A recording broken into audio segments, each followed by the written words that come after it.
given the current situation, what advice do you have for people at large, rather employed people who are salaried? How should they conserve or preserve their finances during this crisis? What should be their strategy? Well, I don't have a specific kind of thought there, other than the fact that this is certainly something that none of us have seen before, and everybody, some people have continued income. We are the lucky ones, and therefore it makes sense for us to continue with our SIPs and make sure that we have adequate insurance, as we should at all times, not just during these times.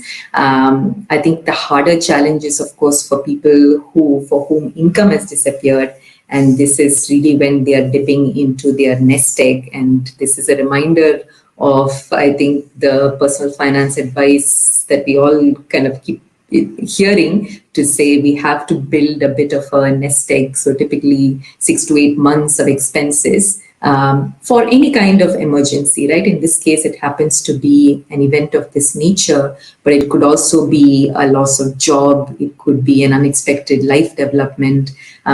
So in some sense, I think it's also a good reminder to have those kind of buffers and build those buffers in systematic, careful ways, not leave that money in savings bank accounts, which, are simply not good enough, but find sort of disciplined ways to invest over a long term. This is the time to use those nest eggs for those of us, unfortunately, in that position. But beyond that, I really don't have any sort of generic advice.